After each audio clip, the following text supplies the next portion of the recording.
Ladies and gentlemen, the Vice President of the United States.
Thank you very, very much.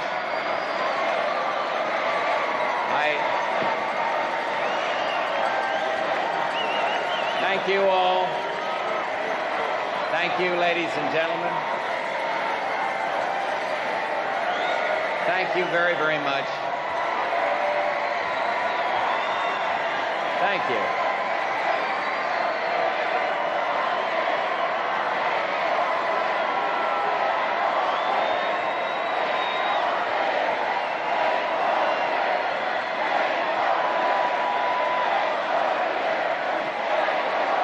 Thank you all very much. Thank you so much. Thank you. Thank you, ladies and gentlemen. Thank you very, very much.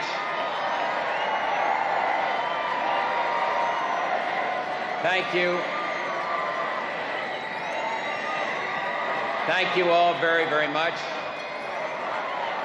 Thank you. Thank you.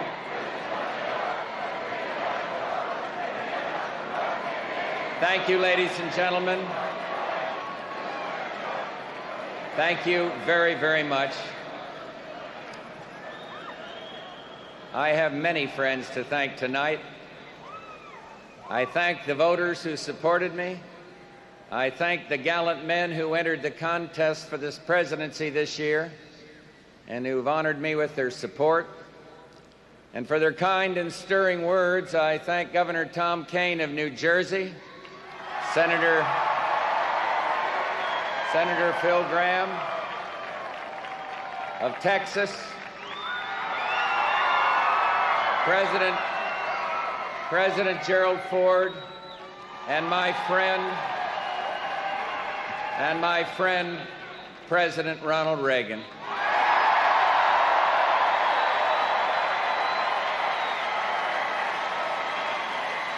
I accept your nomination for president.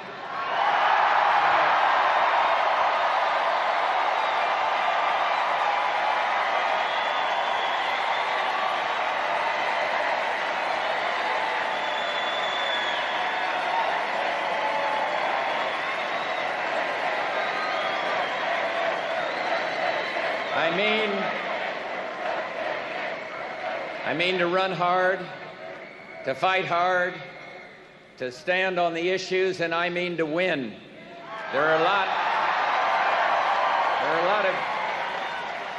a lot of great stories in politics about the underdog winning, and this is going to be one of them.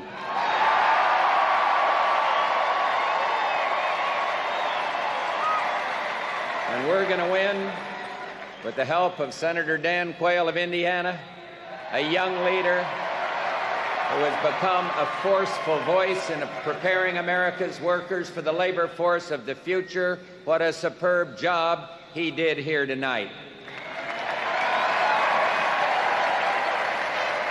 Born in the middle of the century, in the middle of America, and holding the promise of the future, I'm proud to have Dan Quayle at my side.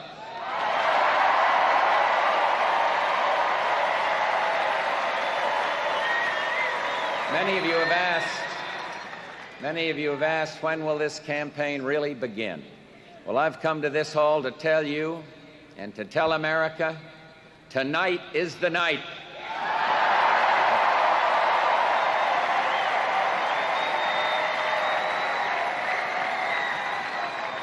For 7.5 years, I've helped the president conduct the most difficult job on earth.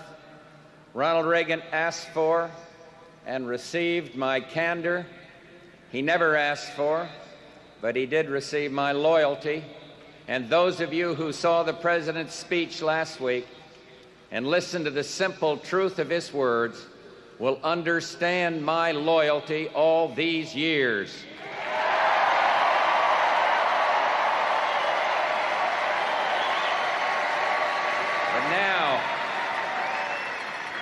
Now you must see me for what I am, the Republican candidate for President of the United States. And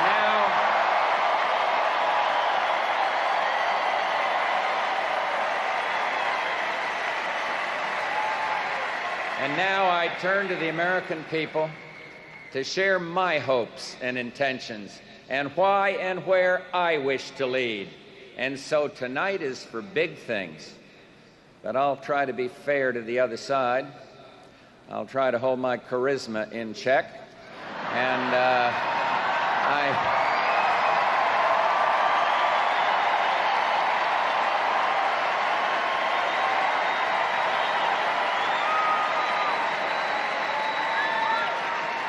No, I reject the temptation to engage in personal references. My approach this evening is, as Sergeant Joe Friday used to say, just the facts, ma'am. And after all,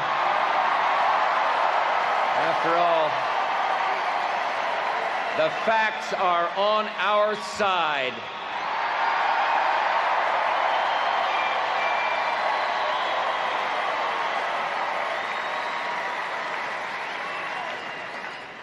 I seek the presidency for a single purpose, a purpose that has motivated millions of Americans across the years and the ocean voyages.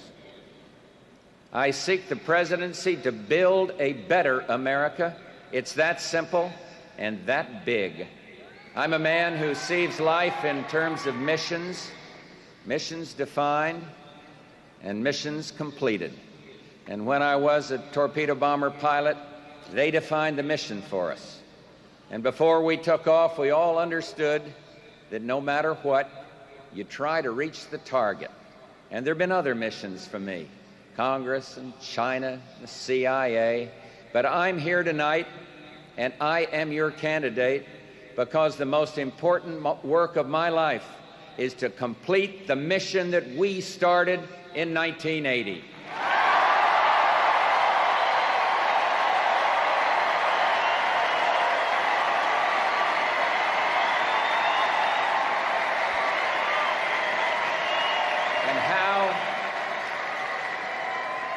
And how do we complete it?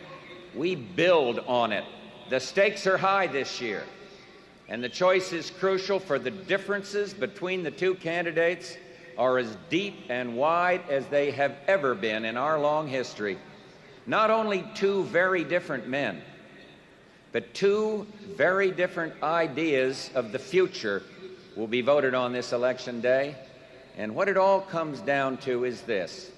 My opponent's view of the world sees a long, slow decline for our country, an inevitable fall, mandated by impersonal historical forces. But America is not in decline. America is a rising nation.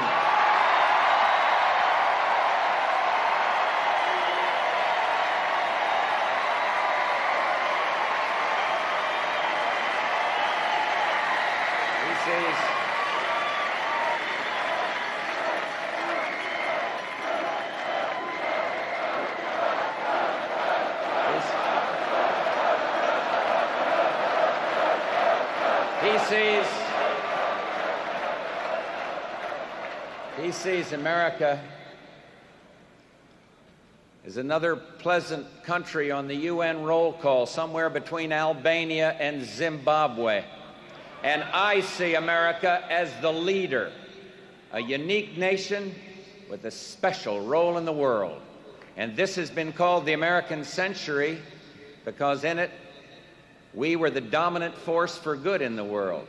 We saved Europe, cured polio, went to the moon, and lit the world with our culture. And now we're on the verge of a new century. And what country's name will it bear? I say it will be another American century.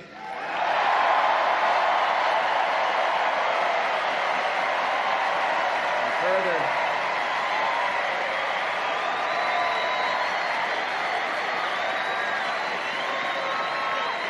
our work is not done. Our force is not spent. There are those who say there isn't much of a difference this year, but America, don't let them fool you. Two parties this year ask for your support. Both will speak of growth and peace, but only one has proved it can deliver. Two parties this year ask for your trust, but only one has earned it.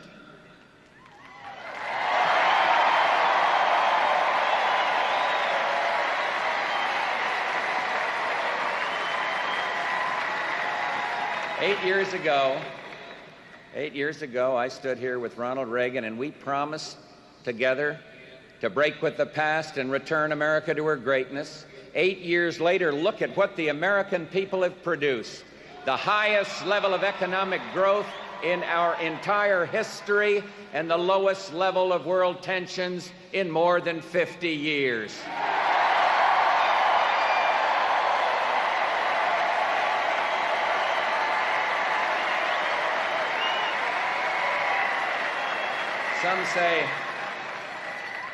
Some say this isn't an election about ideology, that it's an election about competence. Well, it's nice of them to want to play on our field, but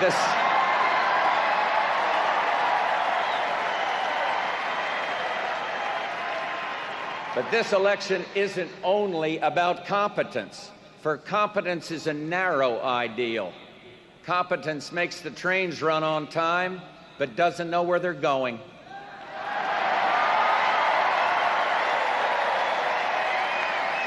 Competence is the creed of the technocrat who makes sure the gears mesh, but doesn't for a second understand the magic of the machine.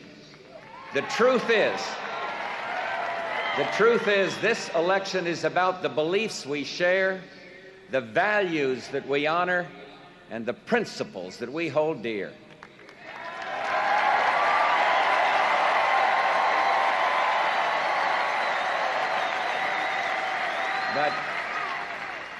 But since someone brought up competence, consider the size of our triumph. A record number of Americans at work, a record high percentage of our people with jobs, a record high of new businesses, high rate of new businesses, a record high rate of real personal income. These are the facts, and one way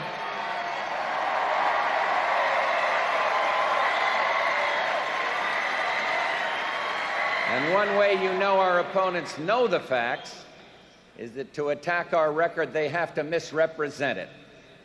They call it a Swiss cheese economy. Well, that's the way it may look to the three blind mice, but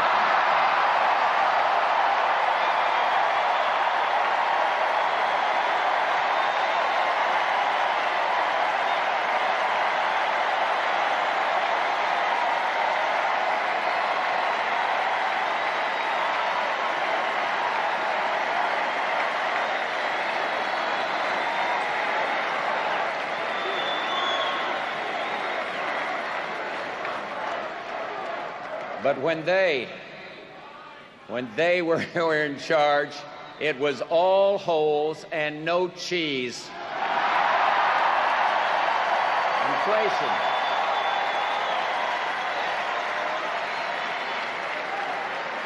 You know the litany. Inflation was 13% when we came in. We got it down to 4%. Interest rates were more than 21%. We cut them in half. Unemployment was up and climbing, and now it's the lowest in 14 years. My friends, 8 years ago, this economy was flat on its back, intensive care. And we came in and gave it emergency treatment, got the temperature down by lowering regulation, and got the blood pressure down when we lowered taxes, and pretty soon the patient was up, back on his feet, and stronger than ever.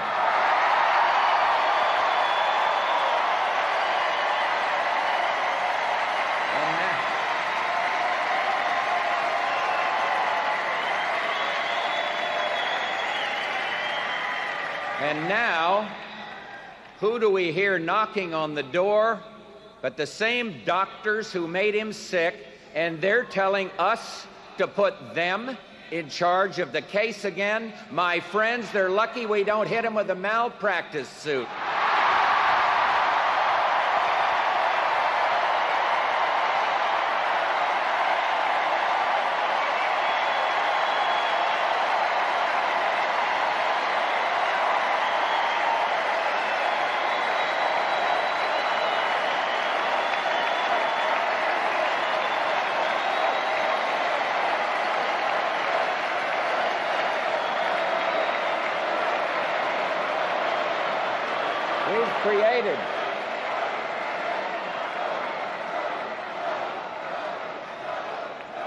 We've created 17 million new jobs the past 5 years, more than twice as many as Europe and Japan combined, and they're good jobs.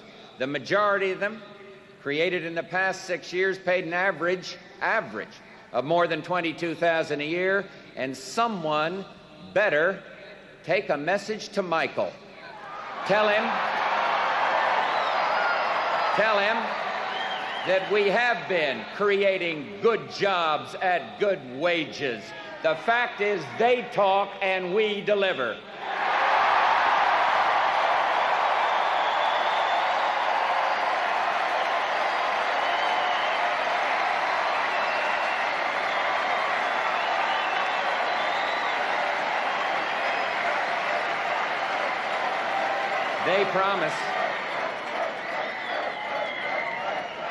They promise and we perform, and there are millions of young Americans in their 20s who barely remember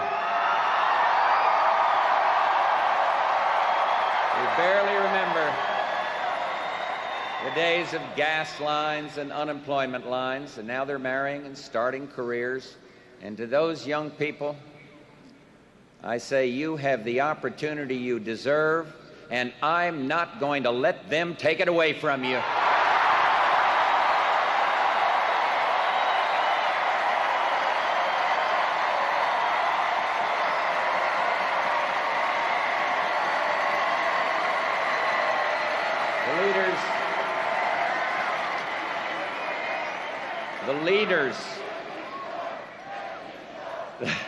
The leaders of this expansion have been the women of America who helped create the new jobs and filled 2 out of every 3 of them.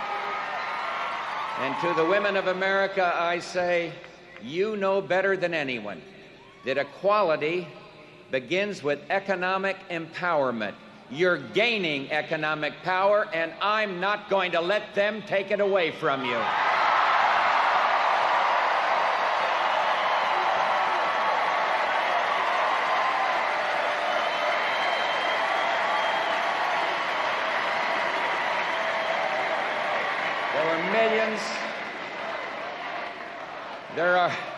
There are millions of Americans who were brutalized by inflation. We arrested it, and we're not going to let it out on furlough.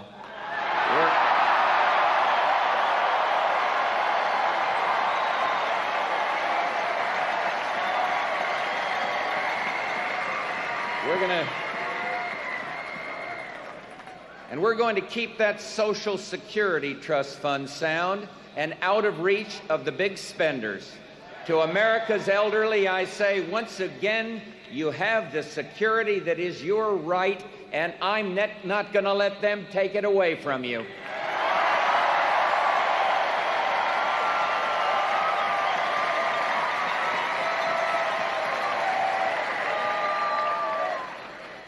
I know the liberal Democrats are worried about the economy. They're worried it's going to remain strong.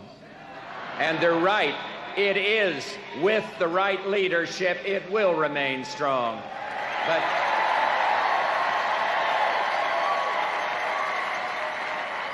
let's be frank, things aren't perfect in this country. There are people who haven't tasted the fruits of the expansion. I've talked to farmers about the bills they can't pay, and I've been to the factories that feel the strain of change, and I've seen the urban children who play amidst the shattered glass and the shattered lives, and there are the homeless. And you know, it doesn't do any good to debate endlessly which policy mistake of the 70s is responsive. They're there, and we have to help them. But what we must remember, if we're to be responsible and compassionate, is that economic growth is the key to our endeavors. I want growth that stays, that broadens, that touches, finally, all Americans, from the hollows of Kentucky to the sunlit streets of Denver, from the suburbs of Chicago to the broad avenues of New York, and from the oil fields of Oklahoma to the farms of the Great Plains. And can we do it? Of course we can. We know how. We've done it. And if we continue to grow at our current rate, we will be able to produce 30 million jobs in the next 8 years. And we will do it by maintaining our commitment to free and fair trade, by keeping government spending down, and by keeping taxes down.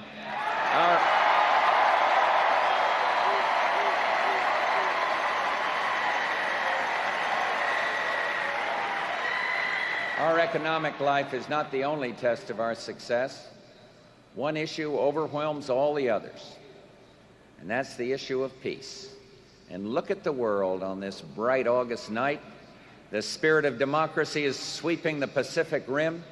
China feels the winds of change.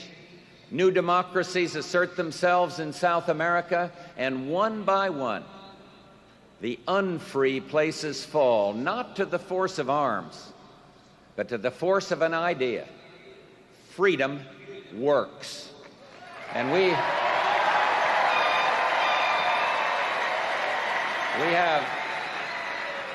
have a new relationship with the Soviet Union, the INF Treaty, the beginning of the Soviet withdrawal from Afghanistan, the beginning of the end of the Soviet proxy war in Angola, and with it, the independence of Namibia. Iran and Iraq move toward peace. It's a watershed. It is no accident.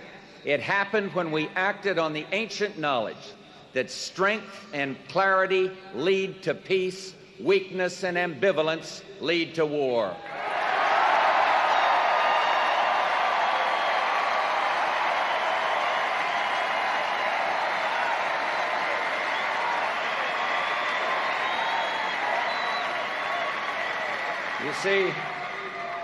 You see, weakness tempts aggressors. Strength stops them. I will not allow this country to be made weak again. Never.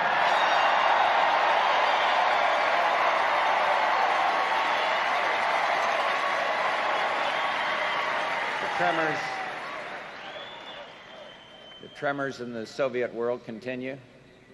The hard earth there has not yet settled. Perhaps what is happening will change our world forever, and perhaps not. A prudent skepticism is in order, and so is hope.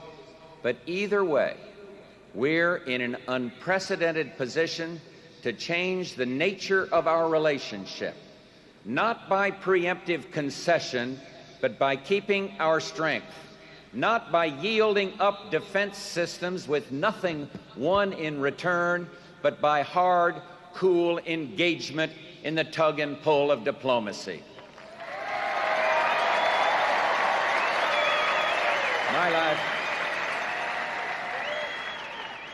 My life has been lived in the shadow of war. I almost lost my life in one. And I hate war. Love peace. And we have peace. And I am not going to let anyone take it away from us.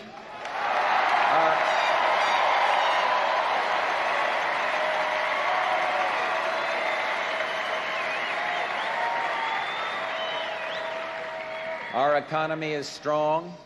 but not invulnerable. And the peace is broad, but can be broken. And now we must decide. We will surely have change this year, but will it be change that moves us forward or change that risks retreat?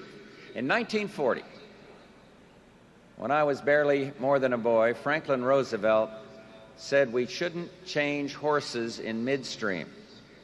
My friends, these days, the world moves even more quickly.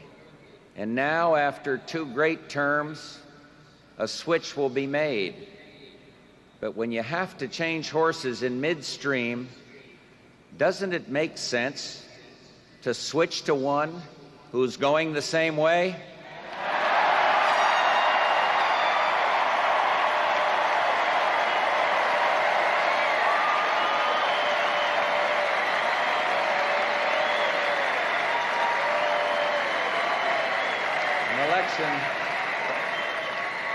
An election that's about ideas and values is also about philosophy. And I have one. At the bright center is the individual. And radiating out from him or her is the family, the essential unit of closeness and of love.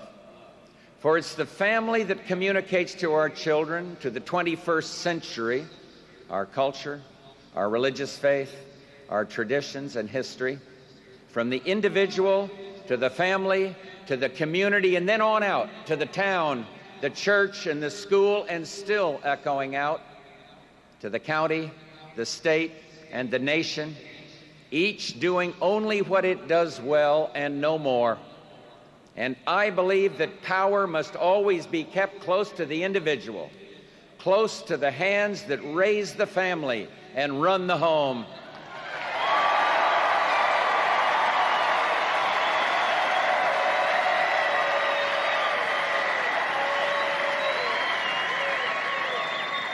I am guided by certain traditions. One is that there's a God and He is good, and His love, while free, has a self-imposed cost. We must be good to one another. I believe in another tradition that is by now embedded in the national soul. It's that learning is good in and of itself. You know, the mothers of the Jewish ghettos of the East would pour honey on a book so the children would know that learning is sweet. And the parents who settled hungry Kansas would take their children in from the fields when a teacher came. That is our history. And there's another tradition, and that's the idea of community, a beautiful word with a big meaning. Though liberal Democrats have an odd view of it, they see community as a limited cluster of interest groups locked in odd conformity. And in this view, the country waits passive while Washington sets the rules. But that's not what community means, not to me. For we're a nation of community, of thousands and tens of thousands of ethnic, religious, social, business, labor union, neighborhood, regional, and other organizations, all of them varied, voluntary, and unique. This is America, the Knights of Columbus, the Grange, Hadassah, the Disabled American Veterans, the Order of AHEPA, the Business and Professional Women of America, the Union Hall, the Bible Study Group, LULAC, Holy Name. A brilliant diversity spread like stars, like 1,000 points of light in a broad and peaceful sky. Does government have a place? Yes. Government is part of the nation of communities, not the whole, just a part. And I don't hate government. A government that remembers that the people are its master is a good and needed thing. And I respect old-fashioned common sense.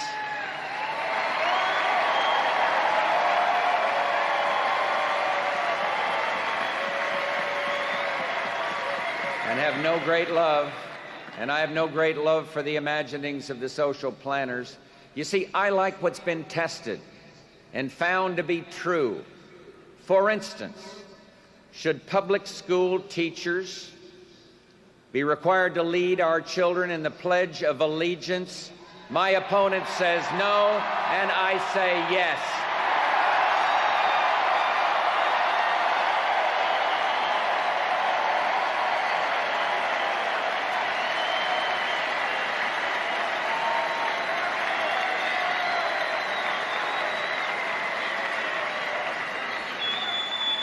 Should society be allowed to impose the death penalty on those who commit crimes of extraordinary cruelty and violence? My opponent says no, but I say yes.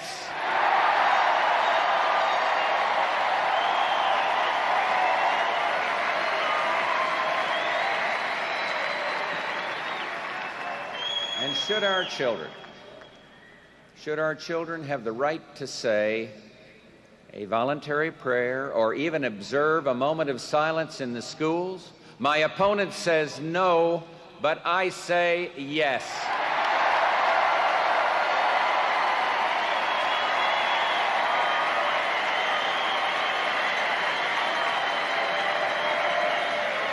And should free men and women have a right to own a gun to protect their home? My opponent says no, but I say yes.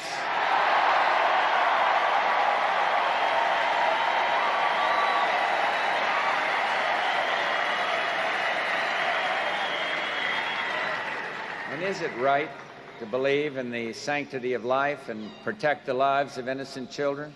My opponent says no, but I say yes.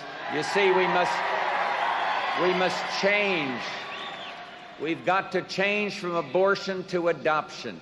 And let me tell you this.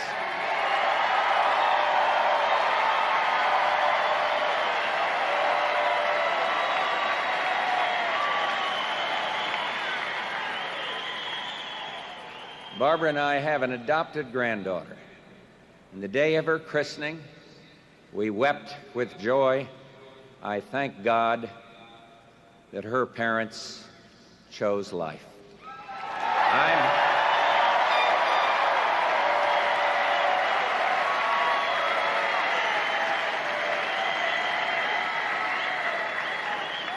I'm the one who believes it is a scandal to give a weekend furlough to a hardened first-degree killer who hasn't even served enough time to be eligible for parole.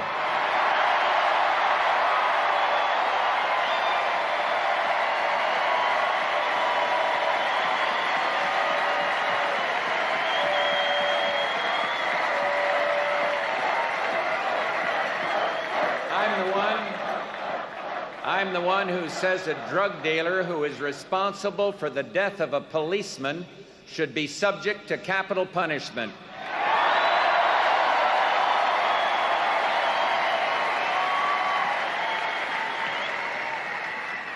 And I'm the one who will not raise taxes.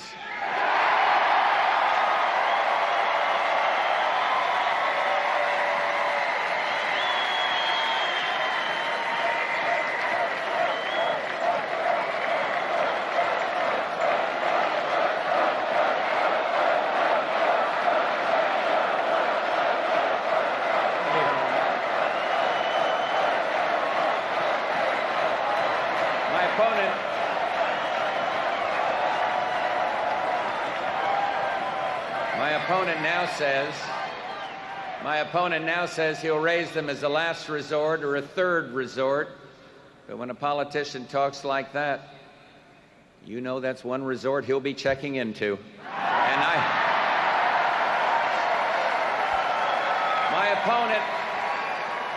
my opponent won't rule out raising taxes, but I will, and the Congress will push me to raise taxes, and I'll say no.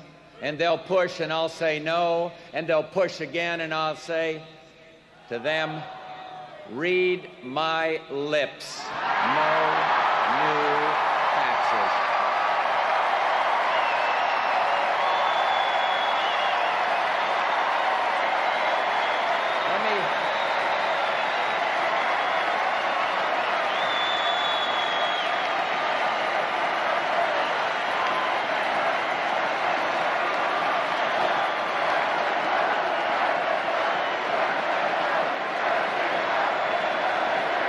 Let me tell you more. Let me tell you more. Let me just tell you more about the mission on jobs. My mission is 30 in 8, 30 million jobs in the next 8 years. Every one of our children deserves a first-rate school. The liberal Democrats want power in the hands of the federal government, and I want power in the hands of the parents. And I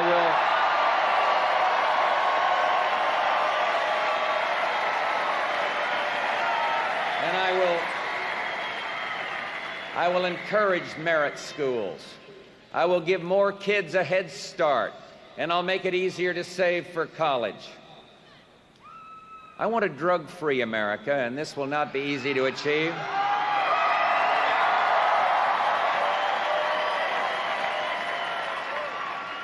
But I want to enlist the help of some people who are rarely included.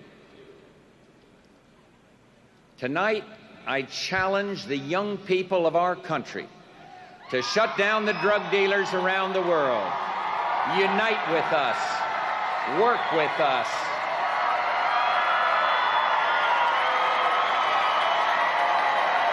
Zero tolerance.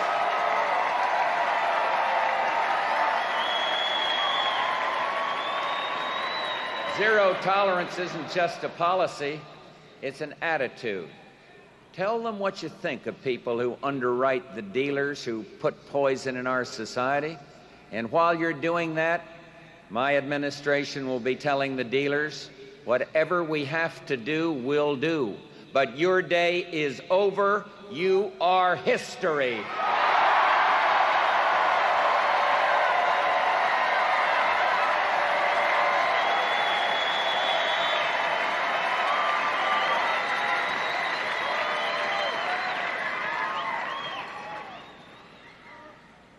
I'm going to do whatever it takes to make sure the disabled are included in the mainstream. For too long, they've been left out, but they're not going to be left out anymore.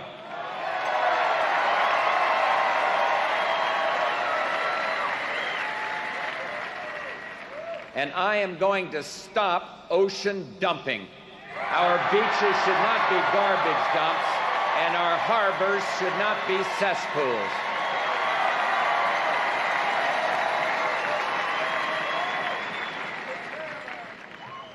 And I'm going to have the FBI trace the medical wastes, and we're going to punish the people who dump those infected needles into our oceans, lakes, and rivers.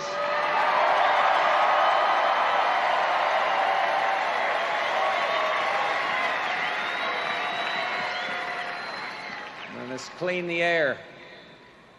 We must reduce the harm done by acid rain. And I'll put incentives back into the domestic energy industry. For I know from personal experience, there is no security for the United States in further dependence on foreign oil.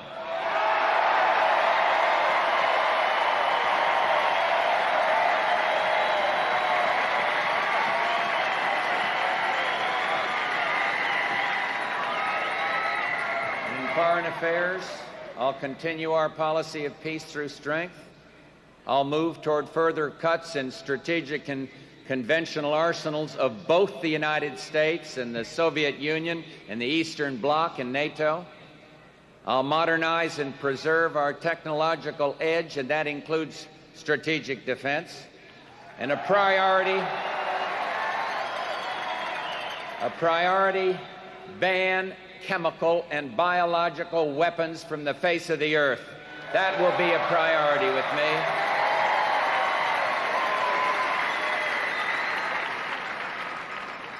And I intend to speak for freedom, stand for freedom, be a patient friend to anyone, East or West, who will fight for freedom. It seems to me the presidency provides an incomparable opportunity for gentle persuasion, and I hope to stand for a new harmony, a greater tolerance. We've come far, but I think we need a new harmony among the races in our country. And we're on a journey into a new century, and we've got to leave that tired old baggage of bigotry behind.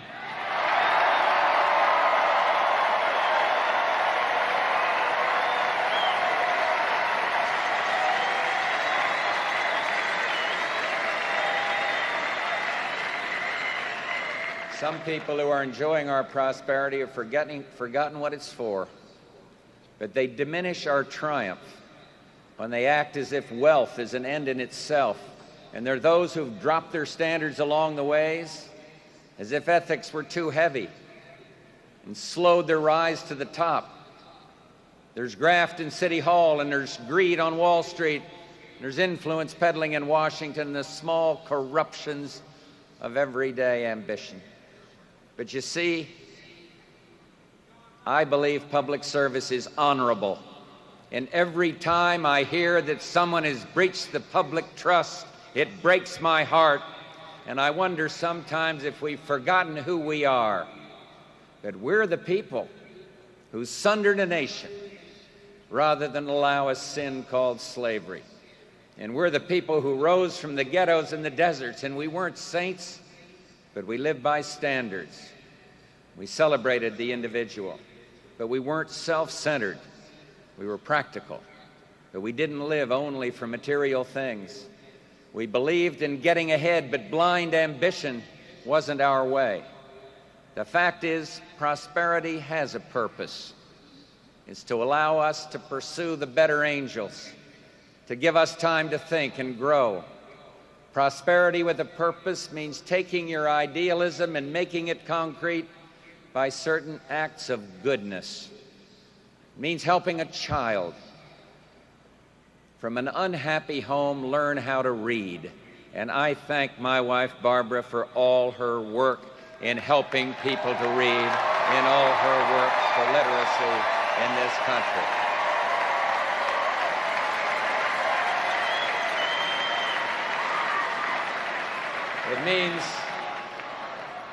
It means teaching troubled children through your present that there is such a thing as reliable love. Some would say it's soft and insufficiently tough to care about these things. But where is it written that we must act if we do not care, as if we're not moved? Well, I am moved. I want a kinder and gentler nation. 2 men this year asked for your support, and you must know us.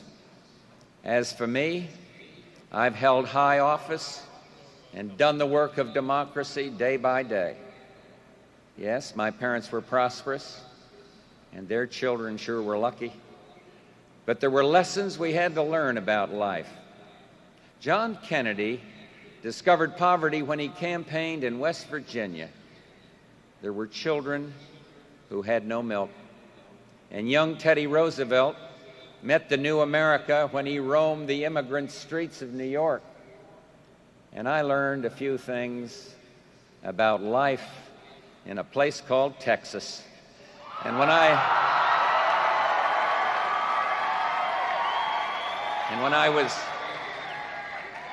I was working on this part of the speech, Barbara came in and asked what I was doing.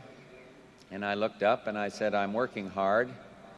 And she said, oh dear, don't worry, relax, sit back, take off your shoes, and put up your silver foot.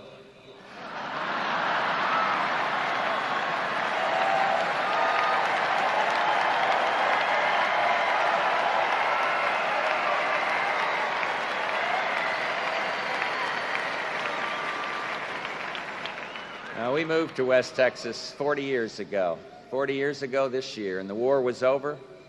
We wanted to get out and make it on our own, and those were exciting days. We lived in a little shotgun house, 1 room for the 3 of us, worked in the oil business, and then started my own. And in time, we had 6 children, moved from the shotgun to a duplex apartment to a house, and lived the dream. High school football on Friday nights, Little League, neighborhood barbecue, people don't see their own experience as symbolic of an era. But of course we were. And so was everyone else who was taking a chance and pushing into unknown territory with kids and a dog in a car. But the big thing I learned is the satisfaction of creating jobs, which meant creating opportunity, which meant happy families who in turn could do more to help others and enhance their own lives. I learned that a good done by a single good job could be felt in ways you can't imagine. It's been said that I'm not the most compelling speaker, and there are actually those who claim that I don't always communicate in the clearest, most concise way. But I dare them to keep it up. Go ahead, make my 24-hour time period.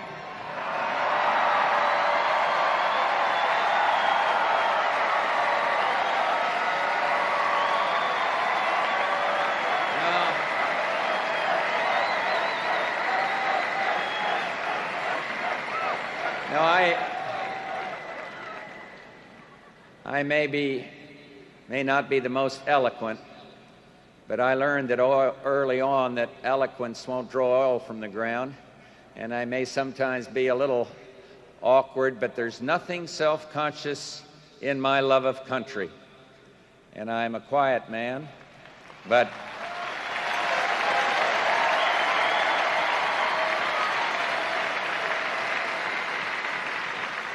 I'm a quiet man, but I hear the quiet people others don't. The ones who raise the family, pay the taxes, meet the mortgage. And I hear them, and I am moved, and their concerns are mine. A president must be many things.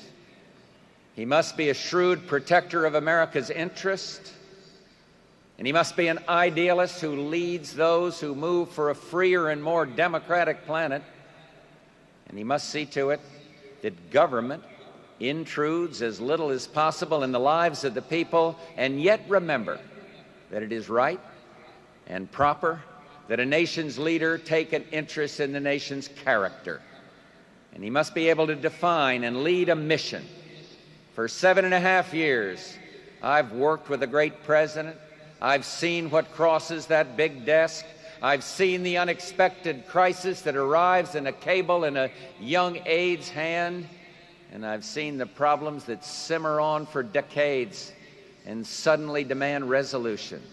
And I've seen modest decisions made with anguish and crucial decisions made with dispatch. And so I know that what it all comes down to this election, what it all comes down to after all the shouting and the tears, is the man at the desk. And who should sit at that desk? My friends, I am that man.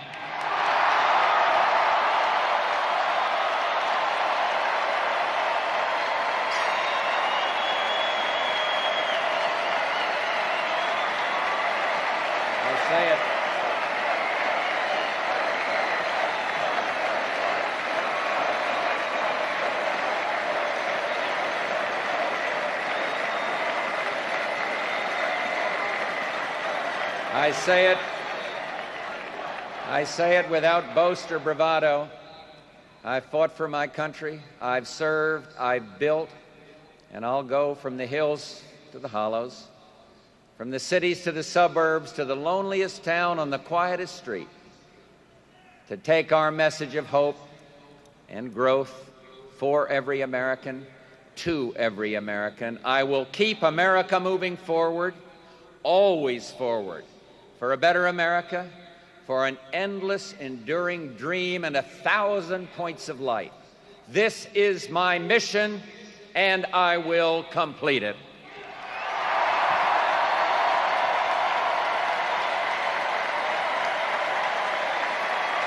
Thank you.